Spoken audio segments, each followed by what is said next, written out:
Semoga adik-adik tahun 1 menjadi lebih bersedia untuk belajar di arus perdana selepas ini.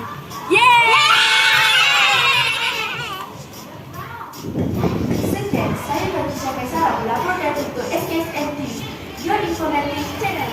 Bye-bye.